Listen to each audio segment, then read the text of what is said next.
E um conselho agora para um cara que ele não sabe ainda o que ele gosta, ou que ele tem alguma vocação, alguma facilidade, o que você falaria? Boa, esse sou eu alguns anos atrás. Eu achava que eu não ia trabalhar com nada na vida porque eu não me sentia impelido a nenhuma carreira específica. Lembro que a administração pública foi minha segunda faculdade. Enquanto eu estava na engenharia, eu falava, cara, mas puta, engenharia mecânica, eu entrei porque eu gostava de automobilismo, mas não me vejo trabalhando em nenhuma frente, que não tinha nenhuma matéria que me encantava. Quando entrei na administração pública, eu sentia que eu seria um bom prefeito, mas não imaginava que seria um ambiente que eu gostaria de trabalhar. Porque já lá em 1994, 95, quando eu estudava, era um ambiente muito corrupto, como sempre foi no Brasil. Eu sempre tive uma queda pelo marketing, né? Então eu imaginava que se não desse certo em algumas frentes que eu testasse, eu iria fazer uma pós em marketing. Qual que é a recomendação? Qual que é o segredo? A pessoa não sabe o que quer, vai estudando. Estuda. Cursos rápidos, cursos curtos, cursos de 4 horas, 8 horas.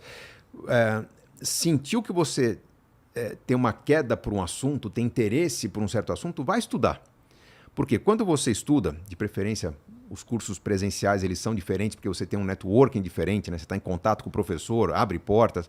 Mas ao estudar, você tem contato com um mundo novo, um conhecimento novo, e com pessoas que estão buscando o mesmo conhecimento que você.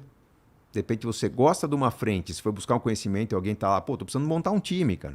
Alguém tem interesse? É nesse tipo de ambiente que você consegue trabalho numa área que você não tem experiência nenhuma. Então, buscar conhecimento contínuo faz diferença. Eu, além das 2 faculdades, num dado momento, quando eu comecei a ser convidado para dar aula, me disseram, você tem que fazer um mestrado em finanças. Puta, tudo que eu não queria naquela época era fazer um mestrado em finanças, porque eu ainda imaginava que eu não ia tocar minha carreira nessa área. Mas a oportunidade do trabalho, falei, bom, tudo bem, esse pequeno sacrifício de 2 anos, que é um mestrado, se justifica para eu continuar dando aula nesse ambiente fantástico que são os MBAs.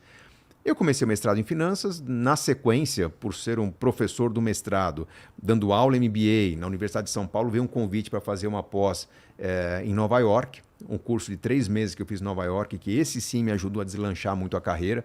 Foi uma referência que, pô, você tem aquele curso, vem falar aqui para o meu time, para o meu grupo. Isso foi abrindo portas. Chegou uma hora que eu já não precisava mais estudar para crescer na carreira.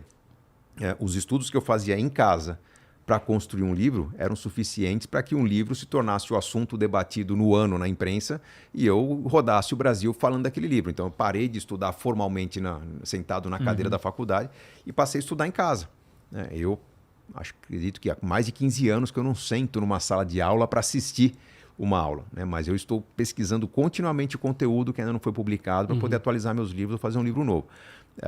Então, eu estudo finanças continuamente desde 1994, desde que eu entrei na Faculdade de Administração Pública até hoje, né? Vai fazer aí 30 anos. Achei bastante interessante essa colocação, que no momento que você precisava realmente do estudo formal, você foi lá atrás mesmo e fez acontecer. A partir do momento que não era mais tão necessário assim para conseguir impactar mais pessoas e continuar crescendo o seu negócio, aí você já trocou de lado e começou a estudar em casa mesmo. Então, acho que isso é bastante interessante. Tem uma visão utilitarista aí, né? Você falou, estudar mais para crescer minha carreira. A mesma coisa foi com parar de dar aula. Era muito nobre dar aula para MBAs nas melhores escolas de negócio do Brasil. Pô, todo mundo queria estar no meu lugar.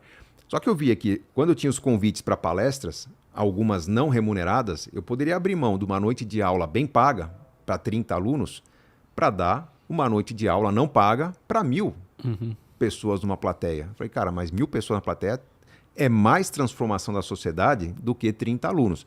Por melhor que fosse o MBA, eu falei, cara, é melhor eu falar para um público grande, porque eu vou ganhar um pouco com os livros, mas minhas ideias vão ganhar muito com esse grande impacto social. E foi assim que eu cresci. Durante mais de uma década, eu participei de um grande evento que era chamado Expo Money, era uma feira de investimentos que acontecia no Brasil, várias capitais. Eu rodava o Brasil sem remuneração.